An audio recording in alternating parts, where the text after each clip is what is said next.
I learned recently that when our brain is on default, so when we're not actively participating in a task or focusing on something in particular, our brains go into like this default mode where they pick through all the social interactions from our lives, from our days. So everything from like that small smile that you got from the person in the grocery store to like conversations that you have with your spouse or your siblings, where you're then kind of like interpreting what that situation meant in your body, meant to you emotionally, mentally, spiritually, whatever. And so our brains just naturally default into this like social mode where it just analyzes what's going on with the people in our lives. And I find it to be true that when I'm not doing something, I do tend to think about other people a lot. And when I was younger, I was really into that quote by Eleanor Roosevelt: great minds discuss ideas, average minds discuss events, and small minds discuss people.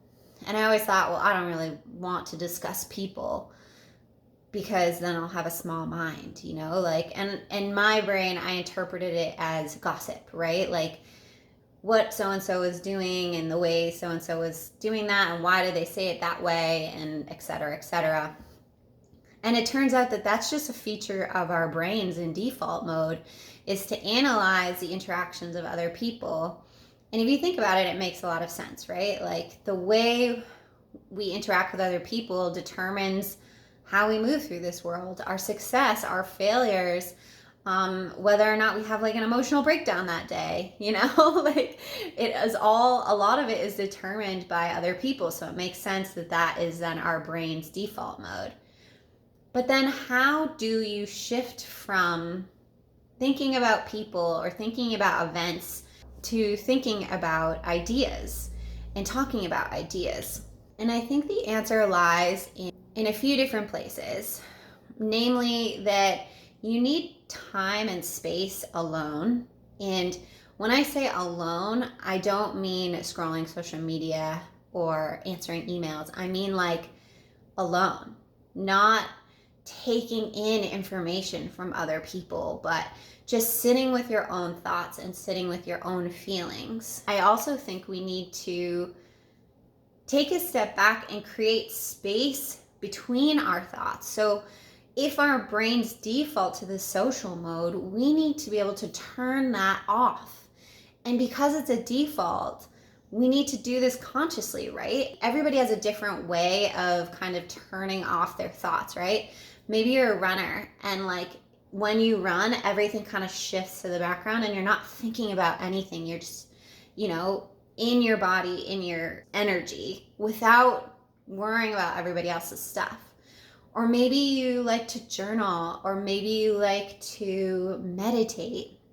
We all have these like places where we can go where we kind of fall into the flow state and create space between our thoughts. So space between the thoughts about other people, where we can start to make bigger connections. So instead of worrying about like why a person said that specific thing to you that then made you feel a certain way, we can kind of take a bigger, more universal look at like how people interact, or how your emotions move through your body. Or do you know what I'm saying? We need to cultivate space and time between our thoughts in order to bring our minds to the next level, to the great level of discussing ideas. You have to take a grander view and take a step back and put it into context of your lived experience, their lived experience, the world in general, the culture you live in. You need to be able to take that step back. And if you're constantly in interaction with other people, or if you're constantly on social media or consuming other content, or even reading a book, or watching the news, you can't process what any of that means to you, because there's so much going in and you don't even have time to like think about what it means. It's like, a visual would be like having a cup full of water and you just keep pouring water in. You're never going to know what all those little molecules meant And what if there was an idea in there for you? What if there was a bigger thought in there for you? But you just kept pouring and pouring and pouring, and that thought just flew out again. So we need time and we need space away from people where we can just be with ourselves and be with what is going on inside of us. And that has been such a huge part of my creative journey, of my journey as an entrepreneur, as my journey as a yoga teacher, a meditation teacher, has been taking time and space for myself, seeing what things mean to me, taking time to contemplate an idea before I move on to the next one, finishing a book and just letting the book sit with me for a while, letting the ideas come to life inside me. And so one of the ways I've done this is I try to create before I consume every day. I try to make something before I take stuff in. Because I find at the beginning of the day, I am most me. I haven't been consuming. I haven't been interacting. And so I can create something that feels more authentically mine than stuff that I've made after reading someone who does something similar to me. We all need this time and this space. We need silence.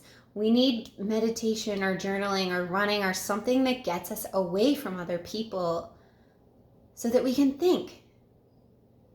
Because if you don't take space, you'll never see the patterns in your thoughts. You'll never get to the idea's point. If you made it this far, thank you for listening, and I'll see you here again soon.